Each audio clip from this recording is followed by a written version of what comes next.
Hello, I'm Daniel Kwok from Singapore. I've been getting many questions lately about hook breathing, hope breathing, and what proper recovery breathing actually is. So I will use this video to explain why recovery breathing matters, what I teach now, and the other methods out there. When we surface from a deep dive or a long breath hold, the oxygen pressure inside our lungs drops, and the brain needs oxygen right away, not in 10 seconds. So proper recovery breathing has two simple goals. Number one, to refill the lungs quickly, and number two, maintain continuous airflow so oxygen can move steadily from the lungs into the bloodstream. These goals have always been the same, but the techniques we used evolved as our understanding of freediving physiology grew.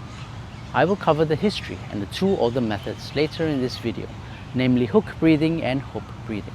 But first, let's jump straight into the technique that you've been looking for. This is the blow the candle recovery breathing, the method taught in the Molchanovs system today and the one that top athletes use after their dives.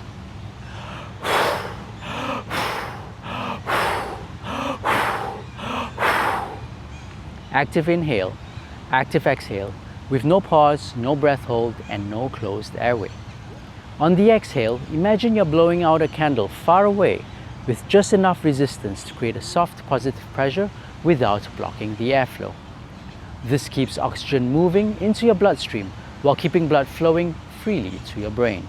It is smooth and continuous with no interruptions. Now, how did we get here? In the early days of modern freediving, freedivers borrowed heavily from aviation physiology. These methods were stepping stones and useful for their time. First, let's look at hook breathing. You inhale, then hold and pressurize.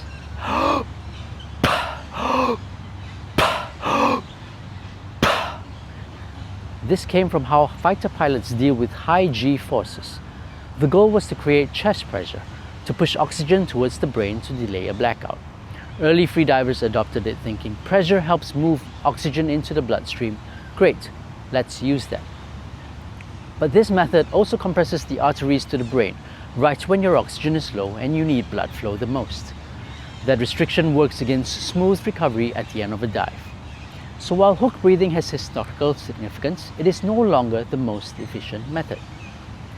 As freediving matured through the 2000s, instructors searched for a gentler alternative.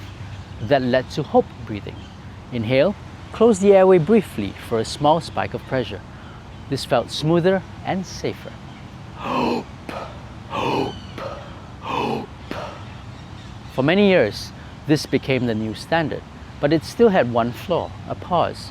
That momentary airway closure interrupts airflow, and at the surface, when every second of fresh oxygen counts, an interrupted gas exchange is something we don't need. So hope breathing was a step forward, but it was not optimal. Across the freediving world today, different training organizations use different recovery styles. Some teach more pressurized versions, some use rapid cleansing patterns, and some teach a mix.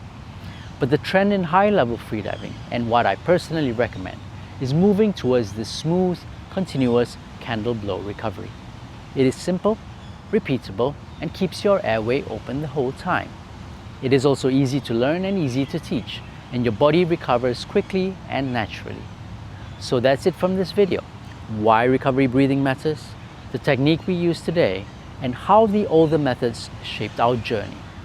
If you've been confused or hearing mixed advice, I hope this gives you a clearer sense of what to do for your recovery.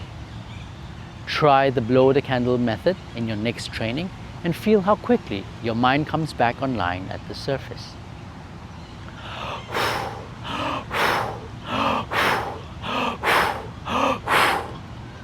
And that's it from me.